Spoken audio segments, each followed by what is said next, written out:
नमस्कार प्यारे साथियों, मैं संदीप ठाकुर गुप्ता क्लासेस टीम की ओर से आप सबका स्वागत करता हूं Gupta classes daily news alert में। आज की इस वीडियो में मैं आपके सामने मई मंथ का पार्ट सेकंड लेकर आया हूं, जो आपको सभी परीक्षाओं में लाभ देगा, चाहे वो परीक्षा किसी भी स्तर की हो। जो मैं वीडियो आपके लिए लेके आ रहा हूं, इसके अंदर आपको राष्ट्रीय, अंतर्राष्ट्रीय, खेल जगत, विज्ञान जगत, अर्थ जगत सबसे संबंधित खबरें होंगी। बस आपको मन लगा के इसके साथ पढ़ना है, बस यही आपको मेरी गुजारिश है। अब टाइम वेस्ट ना करते हुए चलते हैं क्वेश्चंस पर। इलेक्ट्रॉनिक कृषि व्यापार पोर्टल 15 मई 2020 तक ENEM प्लेटफॉर्म के साथ एकीकृत होने वाली मंडियों की कुल संख्या कितनी है? पहले तो स्टूडेंट आपको यह समझना है ENEM होता क्या है, उसके बाद आपको इसको एनालिसिस करके इसका जवाब देना है। ठीक है, 10 सेकंड का आपको समय दिया गया है। 10 सेकंड के बाद इसका आपको जवाब एक्सप्लेनेशन के साथ मैं दूंगा ही। चलो टाइम स्टार्ट होता है।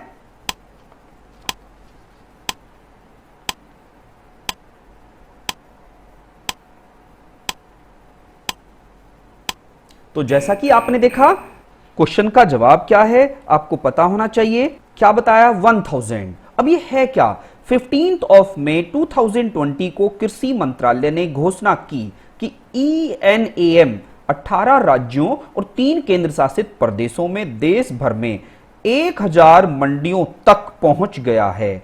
38 नई मंडियों के साथ इलेक्ट्रॉनिक कृषि व्यापार पोर्टल के ENEM मंच के साथ एकीकृत किया गया है। अब देखो, जवाब तो आपको मिल गया, लेकिन अभी आपको नहीं समझ में आया कि सर ये ENEM होता क्या है। तो वापस क्वेश्चन की तरफ को मूव करते हैं।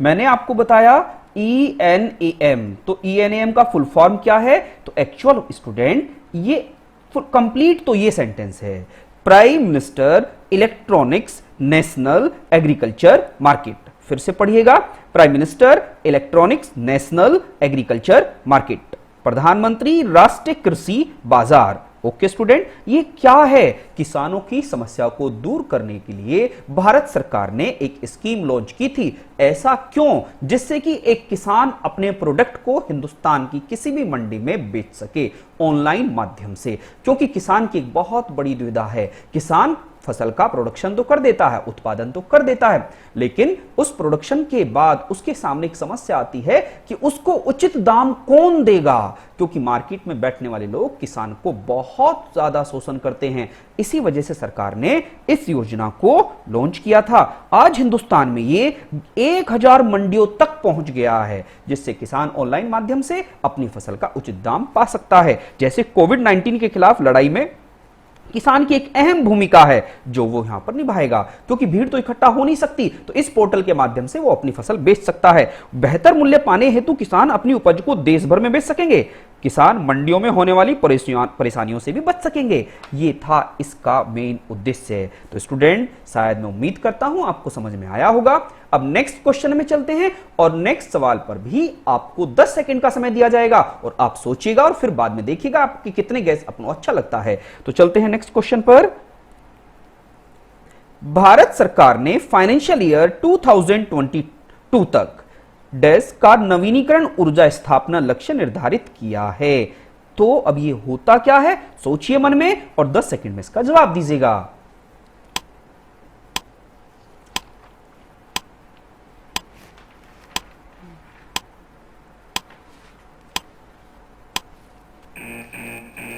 तो आपने सवाल तो पढ़ ही लिया होगा स्टूडेंट। अब इसका मीनिंग क्या है, इसका एक्सप्लेनेशन क्या है, समझिएगा। 175 गीगावाट, 175 गीगावाट इसका जवाब है। अब आप कह रहे होंगे कि सर इसका मतलब तो बताओ, तभी तो हमें जवाब समझ में आएगा। पहले क्वेश्चन का मतलब समझिएगा। सवाल है, भारत सरकार ने फाइनेंशियल ईयर 2022, जैसा कि आप सबको पता है, कब तक? 1 अप्रैल 2022 तक टारगेट कितना रखा है? नवीनीकरण ऊर्जा का मतलब समझिएगा। नवीनीकरण ऊर्जा का मतलब होता है रिन्यूएबल एनर्जी। रिन्यूएबल एनर्जी का मतलब और भी होता गैर परंपरागत, या इसी को एक तीसरे नाम से भी जानते, अक्षय ऊर्जा। इसी को आप क्या कहते हो स्टूडेंट? अक्षय ऊर्जा। अब जैसा वर्ड है, अक्षय का मतलब क्या है? जो अमर है। अमर का मतलब जो नष्ट नहीं हो सकता, जो समाप्त नहीं हो सकता, जिसको बार बार क्रिएट किया जा सकता है। जैसे सोलर एनर्जी। अब मुझे खुद बताइए, क्या सन की एनर्जी समाप्त हो सकती है? नहीं हो सकती। या आपने देखा होगा बायोगैस या हाइड्रो पावर, या इसी के साथ साथ आपने एक नाम सुना पवन ऊर्जा, वो भी किसमें आते हैं? Renewable energy. और भविष्य की ऊर्जा भी कहा जाता है इसी को क्लीन एनर्जी भी कहा जाता है। क्लीन एनर्जी क्यों? क्योंकि पर्यावरण को यह नुकसान नहीं पहुंचाती स्टूडेंट। तो भारत सरकार ने 2022 तक कितना टारगेट बनाया है? 125 गीगावाट। ठीक है स्टूडेंट। अब हमारे मन में एक सवाल आता है कि सर ऊर्जा के कितने स्रोत होते हैं? तो यहां से ऊर्जा एनर्जी के 2 स्रोत होते हैं, और ये ऊर्जा ही तो है जो मेरे में, आप में, प्रकृति में निहित है। इस ऊर्जा के कारण ही जीवन है। ओके स्टूडेंट्स, तो इसके 2 हैं स्रोत। एक को तो बोलते हैं परंपरागत, एक को क्या बोलते हैं? परंपरागत, ट्रेडिशनल, और दूसरे को क्या बोलते हैं? अपरंपरागत। ठीक है स्टूडेंट, या गैर परंपरागत। गैर परंपरागत क्या आता है? अक्षय ऊर्जा या सोलर एनर्जी या विंड एनर्जी, ये सब किसमें है? रिन्यूएबल, नवीनीकरण ऊर्जा में है। ठीक है स्टूडेंट। अब नेक्स्ट क्वेश्चन पर चलते हैं। नेक्स्ट क्वेश्चन आपका स्क्रीन पर है, पढ़िएगा और 10 सेकंड में इसका जवाब देना है। केंद्र सरकार ने कृषि इंफ्रास्ट्रक्चर प्रोजेक्ट्स को फार्म गेट, ध्यान देना, फार्म गेट और एग्रीगेशन पॉइंट्स पर फंड देने के लिए डैश आवंटित किया है। फंड को नाबार्ड द्वारा वित्त पोषित और प्रबंधित किया जाना चाहिए। पहले तो सवाल का मतलब समझिएगा। कृषि इंफ्रास्ट्रक्चर, देखिए कृषि इंफ्रास्ट्रक्चर का मतलब यहां आपको बहुत बेहतर तरीके से समझना है। अभी केंद्र सरकार ने 20 लाख करोड़ रुपए का एक बजट देश में देने की बात की थी। उनमें से सर्वाधिक जो बात है कृषि, किसान को उठाने की बात की गई। इसी के साथ साथ एमएसएमई सेक्टर को बढ़ाने की बात की गई। अब यहां पर जो आर्थिक पैकेज देने की बात की गई है, जो वो आर्थिक पैकेज है, कितने क्षेत्रों में दिया जाने की बात की है? कृषि में 11 क्षेत्रों में देने की बात की गई है। तो वो कितने लाख करोड़ का है? सवाल ये है। तो 10 सेकंड में आपको जवाब देना है। 10 सेकंड आपका स्टार्ट होता है स्टूडेंट्स।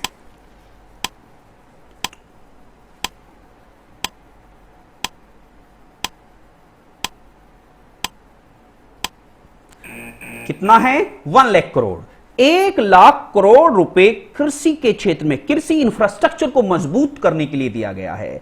अब कृषि इंफ्रास्ट्रक्चर क्यों? क्योंकि किसान ही तो इस देश की रीढ़ की हड्डी है, बैकबोन है। अगर किसान प्रोडक्शन करना बंद कर दे तो गारंटी, जो अमीर लोग हैं क्या सोना खा लेंगे, गोल्ड खा लेंगे, क्या चांदी खा लेंगे, क्या नोट खा लेंगे? नहीं, जी नहीं पाएंगे एक भी दिन, जिस दिन इस किसान ने सरेंडर कर दिया। लेकिन वो स्वाभिमान होता है, स्वाभिमान उसके अंदर भरा होता है, स्वाभिमानी होता, भूखा मर जाएगा, भीख नहीं मांगेगा। तो अब बात है 1 लाख करोड़ रुपए देने की बात की है। तो केंद्र सरकार ने farm gate and aggregation points, प्राथमिक कृषि सहकारी समितियों, किसान उत्पादक संगठन, ध्यान देना, प्राथमिक कृषि सहकारी समितियां, किसान उत्पादक संगठन, कृषि उद्यमी एंड स्टार्टअप आदि में कितने लाख करोड़ की बात की है? 1 लाख करोड़ रुपए देने की बात की गई है। और इसका प्रबंधन कौन करेगा? नाबार्ड। क्योंकि पैसा किस माध्यम से दिया जाएगा? नाबार्ड के माध्यम से दिया जाएगा। जैसा कि स्टूडेंट आप सभी को पता है, नाबार्ड का फुल फॉर्म क्या है? नेशनल, ध्यान देना, national bank for agriculture and rural development. National bank for agriculture and rural development. NABARD का हेडक्वार्टर कहां पर है? नाबार्ड का हेडक्वार्टर मुंबई में है। नाबार्ड के चेयरपर्सन कौन है? हर्ष कुमार भनवाला। कौन है नाबार्ड के चेयरपर्सन? हर्ष कुमार भनवाला। ठीक है स्टूडेंट। तो शायद मैं समझता हूं जवाब से आप संतुष्ट हुए होंगे। फिर भी अगर आपको इसके अलावा भी कुछ चाहिए तो कमेंट में मुझसे लिखते रहिएगा। मैं 100% कोशिश करूंगा आपके जवाब देने की। अब नेक्स्ट क्वेश्चन पर चलते हैं। स्क्रीन पर नेक्स्ट क्वेश्चन आ चुका है। केंद्र सरकार ने किस योजना के तहत समुद्री और अंतर्देशीय मत्स्य पालन के विकास के लिए 20,000 करोड़ रुपए आवंटित किए हैं? 10 सेकंड में आपको जवाब देना है। Time start.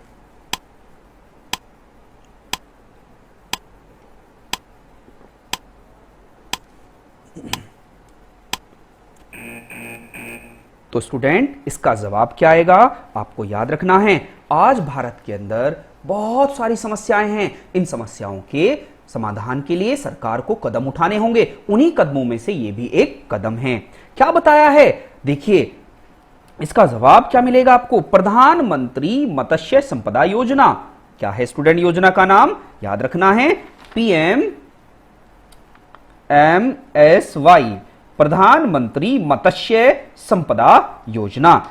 किस मंत्रालय के अंतर्गत आता है ये कौन से मंत्रालय के अंतर्गत आता है? मत्स्य विभाग। तो याद रखना है ministry of fisheries, animal husbandry and dairy. Okay student, और इसके मंत्री कौन हैं? गिरिराज सिंह। कौन है? गिरिराज सिंह। अब इसमें बताया क्या गया है, बड़ा अच्छी तरीके से समझाया गया है स्टूडेंट, पढ़िएगा आप इसको। पीएमएमएसवाई के माध्यम से मछुआरों के लिए 20,000 करोड़ रुपए आवंटित किए गए हैं। बिल्कुल सही बात है। इसमें से 11,000 करोड़ रुपए समुद्री अंतर्देशीय मत्स्य पालन और जलीय कृषि में गतिविधियों के लिए आवंटित किए जाएंगे, जबकि मछली पकड़ने के लिए बंदरगाह, कोल्ड चेन, बाजार आदि के बुनियादी ढांचे के लिए कितने रुपए? 9,000। क्योंकि देखिए अब मछुआरों ने मछलियां तो पकड़ ली, लेकिन उनको विदेश तक भेजा कैसे जाएगा? कोई ना कोई तो एक चेन सिस्टम होना चाहिए ना, उनके लिए बाजार कैसे होंगे? तो उसके लिए 9,000 करोड़ रुपए का अवसंरचना है। और ये कितने लाख टन मछली पकड़ने का है? 70 लाख टन मछली उत्पादन का टारगेट दिया गया है। और इससे भारत में कितने लोगों को रोजगार मिलेगा? 55 लाख व्यक्तियों को रोजगार देता है ये विभाग। ठीक है स्टूडेंट, तो ये आप लोगों को याद रखना है। और इसमें बहुत बड़ा पैसा है हिंदुस्तान के हाथ में, कितना? 1 लाख करोड़ रुपए का है ये निर्यात भारत में, इससे बड़ा लाभ मिलेगा। ठीक है स्टूडेंट, अब नेक्स्ट क्वेश्चन पर चलते हैं। केंद्र सरकार ने किस राज्य सरकार के साथ 413.8 मिलियन डॉलर की सिंचाई और बाढ़ प्रबंधन परियोजना के लिए विश्व बैंक और एशियाई इंफ्रास्ट्रक्चर इन्वेस्टमेंट बैंक के साथ 145 मिलियन डॉलर के 2 ऋण समझौते किए हैं, मतलब 2 ऋण समझौते किए हैं केंद्र सरकार ने किस राज्य सरकार के साथ मिलकर? ठीक है स्टूडेंट, तो आपको 10 सेकंड में जवाब देना है। बड़ा अच्छा सवाल है, टाइम स्टार्ट हो जाता है आपका।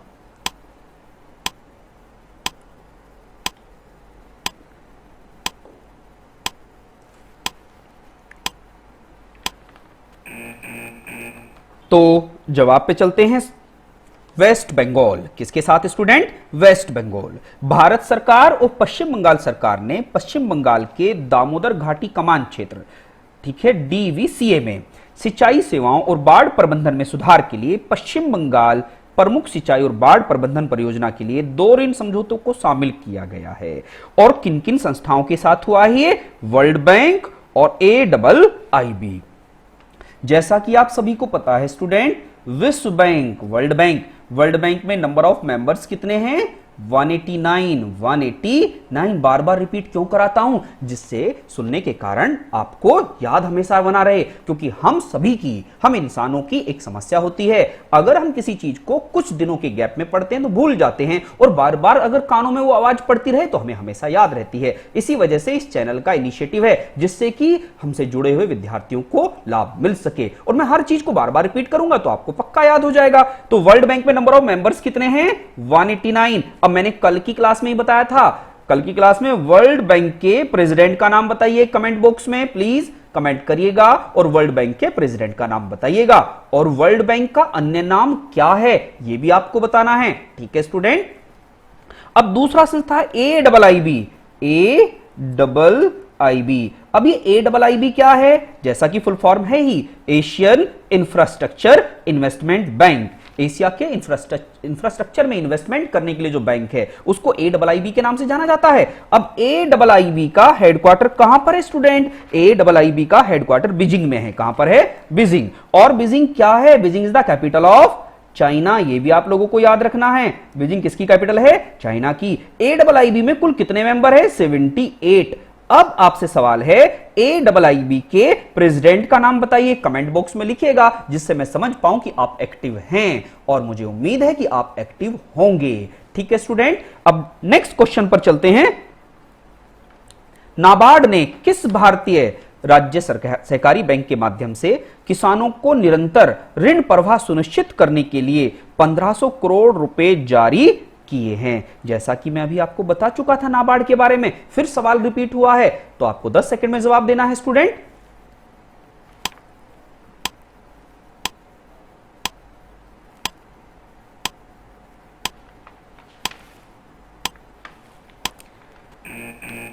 नाबार्ड के बारे में तो आपने पहले पढ़ ही लिया है, तो चलो चलते हैं पंजाब के साथ। Punjab national bank for agriculture and rural development, NABARD ने, ध्यान दीजिएगा, यहां पर पंजाब सरकार के साथ ऐसा हुआ है। National bank for agriculture and rural development NABARD ने कोविड-19 महामारी के बीच राज्य सहकारी बैंकों के माध्यम से किसानों को निरंतर ऋण प्रवाह सुनिश्चित करने के लिए पंजाब के लिए 1500 करोड़ रुपए मंजूर किए हैं। ठीक है स्टूडेंट, जिनमें से 1000 करोड़ रुपए पंजाब राज्य सहकारी बैंक की ओर और 500 करोड़ रुपए पंजाब ग्रामीण बैंक को मंजूर किए गए हैं, जिससे कि किसानों की हालत में कुछ सुधार आ सके। ठीक है स्टूडेंट, क्योंकि वही तो इस देश की रीढ़ है। अब नेक्स्ट क्वेश्चन पर चलते हैं। राजेश कुमार चिब्बर को, फिर से पढ़िएगा, राजेश कुमार चिब्बर को 3 साल के लिए जम्मू कश्मीर बैंक के अध्यक्ष के रूप में पुनः नियुक्त किया गया है। उस व्यक्ति का नाम बताइए जिसे जम्मू एंड कश्मीर बैंक का एमडी नियुक्त किया गया है। ठीक है, अब देखिए जम्मू एंड कश्मीर एक प्राइवेट बैंक है, जम्मू एंड कश्मीर एक प्राइवेट बैंक है। इस बैंक के अध्यक्ष के तौर पर 3 साल के लिए वापस पुनर्नियुक्ति की गई है। किनकी? आपके सामने है राजेश कुमार चिब्बर की। तो वो पूछ रहा है एमडी कौन है, इनके मैनेजिंग डायरेक्टर कौन है, तो आप दीजिए जवाब, 10 सेकंड है आपके पास।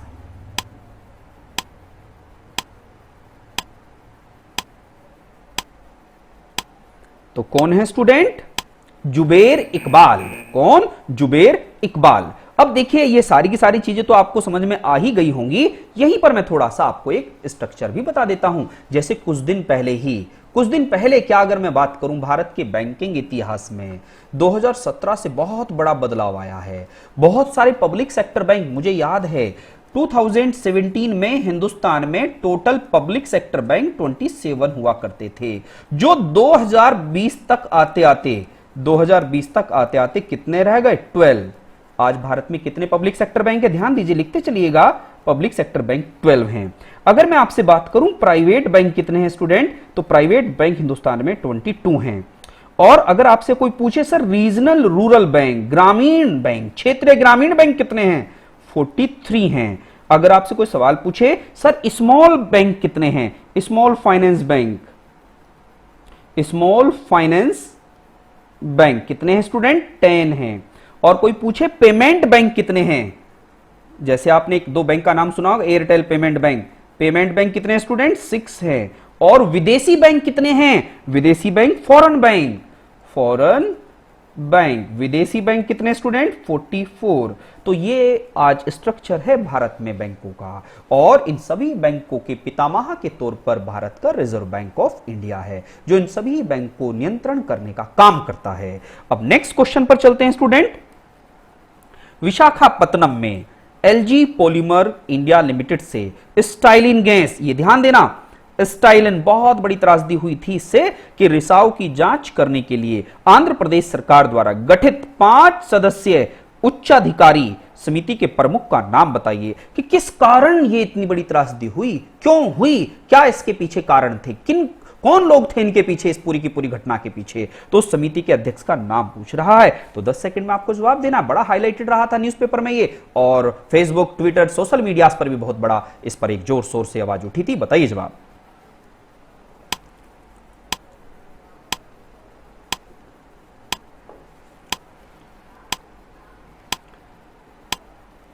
तो स्टूडेंट नाम है नीरव कुमार प्रसाद। आंध्र प्रदेश सरकार ने विशाखापत्तनम में आरआर वेंकटपुरम में स्थित एलजी पॉलीमर इंडिया लिमिटेड से स्टाइरिन गैस की रिसाव के कारणों की जांच के लिए नीरव कुमार प्रसाद को 5 सदस्यीय उच्च स्तरीय समिति का अध्यक्ष बनाया है। ओके स्टूडेंट, नेक्स्ट क्वेश्चन पर चलते हैं। किस कंपनी ने केन्या स्थित कैनन केमिकल्स लिमिटेड की शेष 25% हिस्सेदारी का अधिग्रहण कर लिया है? बताइए कौन सी ऐसी कंपनी है जिसने 25% हिस्सेदारी का अधिग्रहण किया है?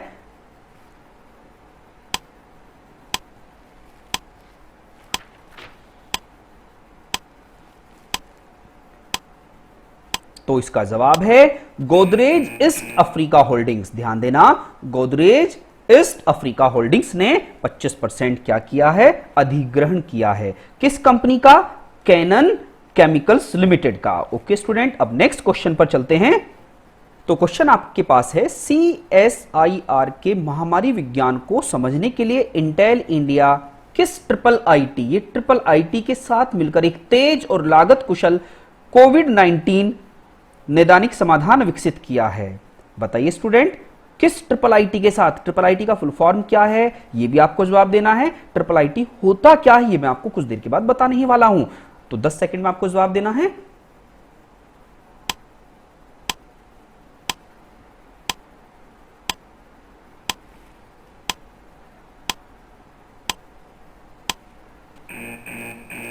तो स्टूडेंट कौन सा है वो triple IT? Triple IT IIT Hyderabad के साथ ये सब कुछ समझौता हुआ है। ठीक है स्टूडेंट। सीएसआईआर क्या होता है? सेंट्रल औद्योगिक, इसी को बोलते हैं औद्योगिक अनुसंधान परिषद। ठीक है स्टूडेंट, औद्योगिक अनुसंधान परिषद के नाम से इसको जाना जाता है। अब बात है सर ये क्या होता है? ट्रिपल आईटी इंडियन, या इसी को आप बोल सकते हो Indian institute of information technology. Okay student, कितने हैं इंडिया के अंदर? ये 23 हैं। ऐसी अगर मैं आपसे बात करूं आईआईटी कितने हैं इंडिया में? 23। आईआईटी भी 23 हैं और ट्रिपल आईटी भी 23 हैं। तो इसके साथ टाई अप किया है इस महामारी के निदान के लिए। नेक्स्ट क्वेश्चन पर चलते हैं। हैदराबाद विश्वविद्यालय और CSIR centre for cellular and molecular biology CCMB ने कोविड-19 महामारी के लिए तत्काल उपचार के लिए एंटीबॉडी आधारित इम्यूनोथेरेपी विकसित करने के लिए किस कंपनी के साथ साझेदारी की है? आप क्वेश्चन बार बार एक चीज देख रहे हैं, अगर आपने गौर फरमाया हो, बार बार कोविड कोविड कोविड कोविड, इसने पूरी दुनिया की हालत खराब कर दी है।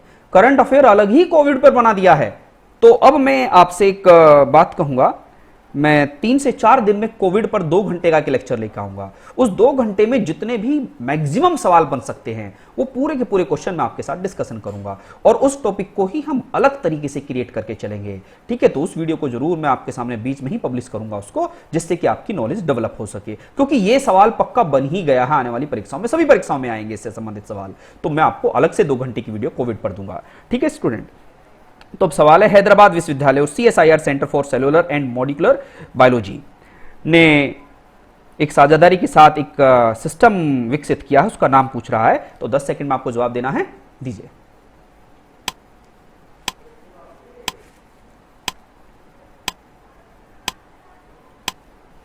तो स्टूडेंट इसका जवाब क्या आएगा? Vins bio products limited. Vins bio products limited, ठीक है, इसके साथ ये टाई अप हुआ है। ठीक है स्टूडेंट, तो इस पे ज्यादा बात ना करते हुए, क्योंकि इस पे तो 2 घंटे का लेक्चर अलग से होगा ही। अब नेक्स्ट क्वेश्चन पर चलते हैं। CSIR Indian institute of chemical biology IICB ने किस आईआईटी के साथ मिलकर पार्किंसंस रोग को समझने के लिए उपाय किया है? अरे बड़ा खतरनाक रोग है भैया, बड़ा खतरनाक रोग है। तो चलो पहले तो 10 सेकंड में आपको देता हूं, उसके बाद फिर हम डिस्कशन करेंगे ही।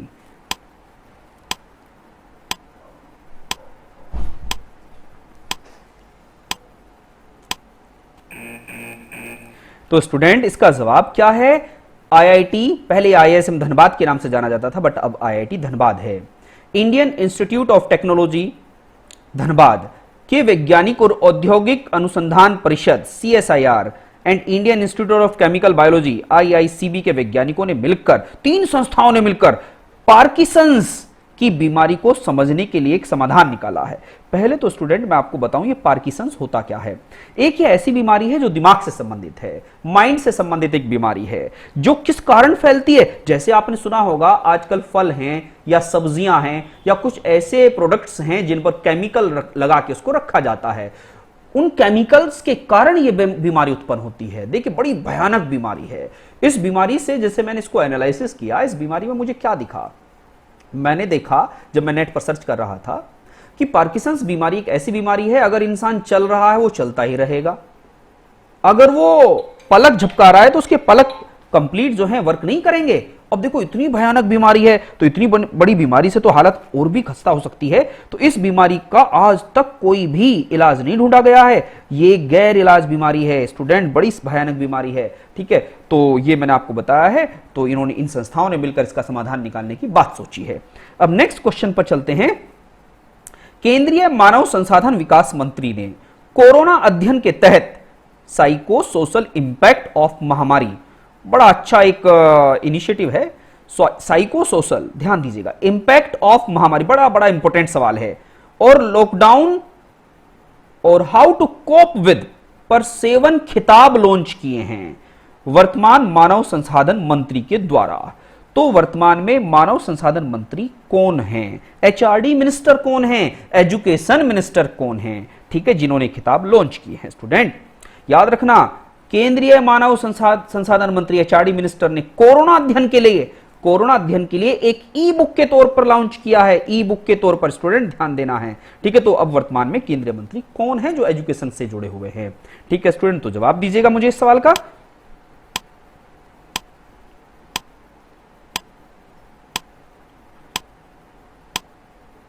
तो जवाब आपको मिल ही गया होगा। बड़े शालीन व्यक्ति, सज्जन व्यक्ति रमेश पोखरियाल निशंक, जो forward chief minister of Uttarakhand भी रह चुके हैं, पूर्व मुख्यमंत्री उत्तराखंड के, वर्तमान में भारत की केंद्र सरकार में ये एचआरडी मिनिस्टर हैं। ठीक है स्टूडेंट, तो उन्होंने ये लॉन्च किया है। अब नेक्स्ट क्वेश्चन पर चलते हैं।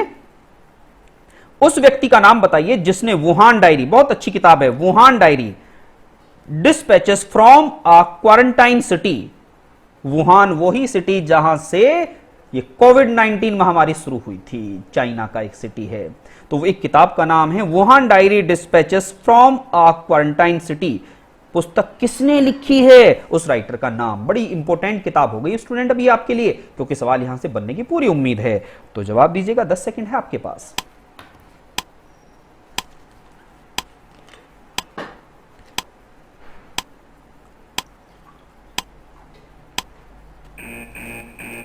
तो क्या जवाब आएगा? जवाब है फेंग फेंग। चीनी साहित्यकार फेंग फेंग द्वारा, इसको अपने माइंड में सेट कर लो। कौन सी किताब लिखी है इन्होंने? Wuhan diary dispatches from a quarantine city के नाम से ऑनलाइन डायरी प्रविष्टियों और सोशल मीडिया पोस्ट का संकलन है, जो कोविड-19 के दौरान 60 दिनों के लॉकडाउन का दस्तावेज है। यह पुस्तक 15 मई 2020 को भारत में एक ई पुस्तक प्रारूप में जारी की गई थी, जिसे हार्पनॉन फिक्शन द्वारा प्रकाशित किया गया था। यह ऑडियो 26 मई को आएगा, मतलब इसी किताब पर जो ऑडियो है वो 26 ऑफ मई को आएगा। तो नेक्स्ट पर चलते हैं स्टूडेंट। यूनेस्को द्वारा प्रतिवर्ष मनाया जाने वाला अंतरराष्ट्रीय प्रकाश दिवस कब मनाया गया? ठीक है स्टूडेंट, तो ये बड़ा अच्छा सवाल है। कब से स्टार्ट हुआ था? 1960 में थियोडोर मेमन द्वारा लेजर के पहले परीक्षण संचालन की वर्षगांठ में। तो अब मुझे इसका जवाब दीजिएगा। अच्छा सवाल है तो आपसे अपेक्षा की जाती है आप अच्छा ही जवाब देंगे।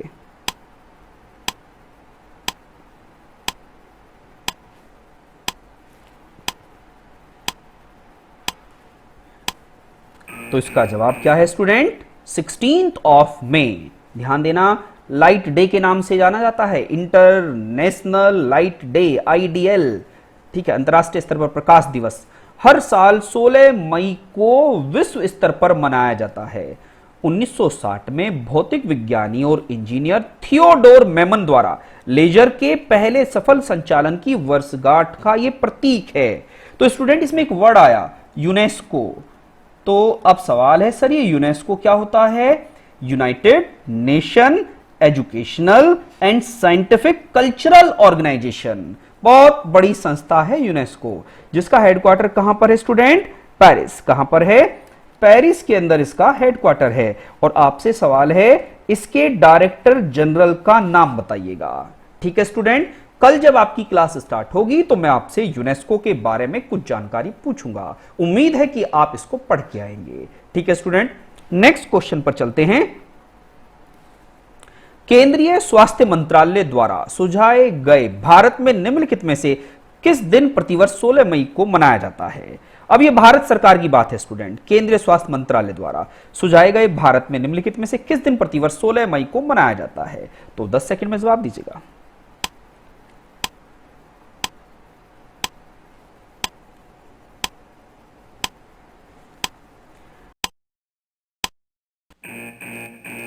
राष्ट्रीय डेंगू दिवस, नेशनल डेंगू डे के तौर पर मनाया जाता है 16 मई को प्रत्येक वर्ष। ठीक है स्टूडेंट, तो ये ध्यान दीजिएगा। अब नेक्स्ट पर चलते हैं, नेक्स्ट क्वेश्चन पर। ब्रह्मपुत्र नदी किस देश में उत्पन्न होती है? मींस क्या पूछा गया? ब्रह्मपुत्र नदी का ओरिजिन मतलब उद्गम कहां से है? तो बड़ा अच्छा सवाल है। अगर मैं आपसे ये कहूं भारत की सीमा में गिरने वाली सबसे लंबी नदी, ठीक है स्टूडेंट, आपको ध्यान देना, भारत में भी बहती है, कुछ अन्य देशों में, चाइना में भी बहती है, बांग्लादेश में भी, तो उस नदी का नाम क्या है? तो ब्रह्मपुत्र ही तो है। तो वो किस देश से उत्पन्न हुई है? तो सवाल ये है, तो जवाब दीजिएगा 10 सेकंड में, बड़ा अच्छा इंपॉर्टेंट सवाल है।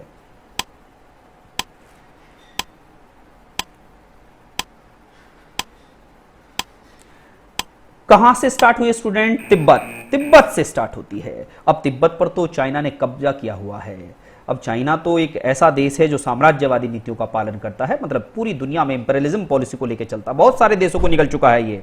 ठीक है, अब सवाल है कि सर जो ये हमारी नदी है ब्रह्मपुत्रा, ये जो ब्रह्मपुत्र नदी है, तिब्बत में एक झील है, बड़ा सुंदर पावन स्थान है, उस पावन स्थान का नाम है कैलाश मानसरोवर।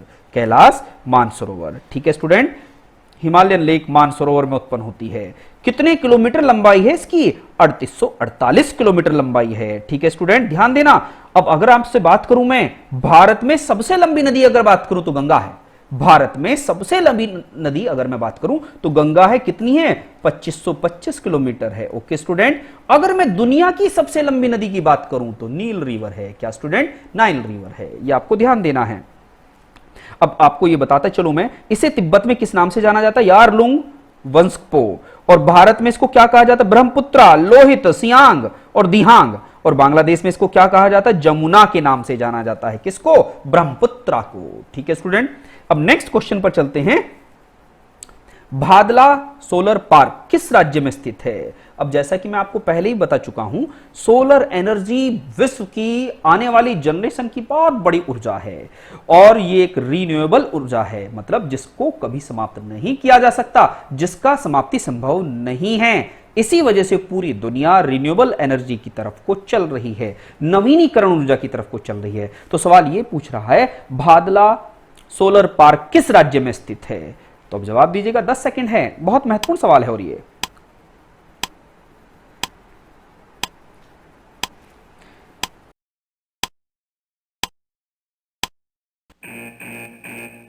तो स्टूडेंट जवाब क्या आएगा? राजस्थान। राजस्थान में भादला सोलर पार्क दुनिया की सबसे बड़ा एक स्थापना है सोलर पार्क में, जिसकी कितनी क्षमता है? 2245 मेगावाट की कुल क्षमता के साथ 14,000 एकड़ से अधिक क्षेत्र में इसको लगाया गया है। तो हिंदुस्तान का सबसे बड़ा सोलर पावर प्लांट हो गया है। अगर मैं आपसे पहले बताता, इससे पहले अगर भारत के अंदर सबसे बड़ा सोलर पावर प्लांट कौन सा था स्टूडेंट? पावागढ़। पावागढ़ कर्नाटक में है। पावागढ़ कहां पर है स्टूडेंट? कर्नाटक में है। तो उसकी क्षमता भी बहुत ज्यादा बताई गई थी, 22,000 मेगावाट। जानते हो स्टूडेंट, 22,000 मेगावाट। अभी लेकिन उस पर काम चल रहा है। तो इस सवाल का जवाब आपको मिल चुका है। अब नेक्स्ट क्वेश्चन आपके सामने है। CSIR और आणविक जीव विज्ञान CCMB के लिए केंद्र कहां स्थित है? ध्यान देना, CCMB के लिए केंद्र कहां स्थित है?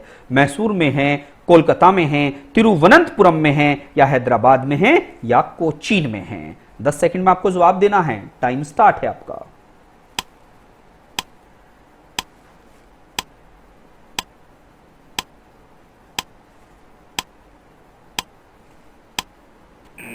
तो कहां पर है स्टूडेंट? हैदराबाद। कहां पर है? हैदराबाद में स्थित है। सेलुलर और आणविक जीव विज्ञान या CCMB के लिए केंद्र हैदराबाद में स्थित एक भारतीय मौलिक जीवन विज्ञान अनुसंधान प्रतिष्ठान है। यह आप लोगों को ध्यान देना है। नेक्स्ट क्वेश्चन पे चलते हैं और लास्ट क्वेश्चन पर चलते हैं। यह आपके आज की क्लास का लास्ट सवाल है।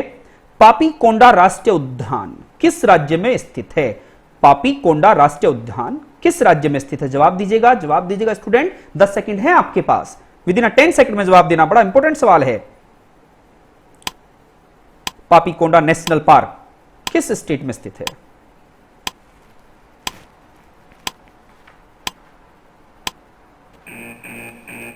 तो स्टूडेंट जवाब क्या आया? आंध्र प्रदेश में स्थित है। पापीकोंडा राष्ट्रीय उद्यान आंध्र प्रदेश के पूर्वी गोदावरी और पश्चिमी गोदावरी जिलों में पापा हिल्स में राजमहेंद्रवरम के पास स्थित है। ठीक है स्टूडेंट, ये आप लोगों को याद रखना है, क्योंकि हम इंसानों ने जीव जंतुओं के घरों को छीन लिया है। तो सरकार ने जागी 1972 से 5 जून आपने देखा नहीं, पर्यावरण दिवस के नाम से मनाया जाता है। क्यों? क्योंकि हमने पर्यावरण को बहुत ठेस पहुंचाई है, इसी कारण यह सब कुछ हुआ है। अब मैं आपको 2 सवाल देता हूं। अब स्टूडेंट आज आपको 2 सवाल दिए जाते हैं और उनका जवाब मैं आपसे कल पूछूंगा, और मैं कल बता भी चुका हूं उनका जवाब। इससे यह पता चलेगा मुझे कि आप कितना याद कर पा रहे हैं। तो आपको 2 सवाल, कौन कौन से सवाल याद रखने हैं और कल मुझे उनका आपसे जवाब पूछना है। आते ही मैं आपसे कमेंट की गुजारिश करूंगा और मुझे जवाब दीजिएगा। पहला सवाल मैं आपसे पूछता हूं, यहीं पर फर्स्ट क्वेश्चन है आपके लिए स्टूडेंट। फर्स्ट क्वेश्चन मैं आपको दे रहा हूं यहां पर, WHO के हेड का नाम क्या है? WHO के हेड का नाम क्या है? नेक्स्ट सवाल आपके सामने मैं जो रखता हूं, नेक्स्ट सवाल मैंने आपको जैसा ही कल दिया था, WTO के बारे में पूछता हूं। WTO में कुल कितने सदस्य देश हैं? WTO में मेंबर नेशन और WHO के हेड का नाम। इसके आपको हेड बताना है और इसके मेंबर नेशन बताना है। तो मुझे कल इसका जवाब आपसे चाहिए और कमेंट पे आप मुझे डालिएगा ये जवाब, मैं आपसे कल पूछूंगा आकर। तो स्टूडेंट, क्लास कैसी लगी आपको? उम्मीद करता हूं कि मैं हर दिन इसमें सुधार की कोशिश करता रहूंगा और आपको नई नई चीजें देता रहूंगा। अच्छा, आपसे मुझे एक बात भी करनी है। अगर आप मुझे कमेंट के साथ मेरे से जुड़े रहें तो मुझे आपसे एक बात यह करनी है कि मैं कोशिश करूंगा कि हर दिन आपको 10 क्वेश्चन की एक वीडियो अलग से बनाऊं, चाहे वो हिस्ट्री हो, ज्योग्राफी हो, कॉन्स्टिट्यूशन हो, इकोनॉमिक्स हो, या आपका क्या हो, पर्यावरण विज्ञान हो, चाहे बैंकिंग हो। 10 सवाल डेली मैं आपको अलग से दूंगा, जिससे कि आपका घर पे रिवीजन होता रहे। और ये रिवीजन मस्ट है, क्योंकि इस समय पर अगर आप घर पे बैठे रह गए और कोई क्रिएटिव काम नहीं किया तो हमेशा पछताओगे। इतना बड़ा समय आपको मिला है, इसका सदुपयोग कीजिएगा, इसको एक अवसर की तरीके से लीजिएगा। अगर आपने इस अवसर को नहीं भुनाया तो याद रखिएगा, आप कभी ये नहीं कह सकते कि मेरे पास टाइम नहीं था। टाइम ही टाइम है, बस इसका यूटिलाइज करना सीखे स्टूडेंट, और जिगर के साथ लगेगा और मंजिल मिलेगी। तो आज की क्लास के लिए धन्यवाद। जय हिंद, जय भारत।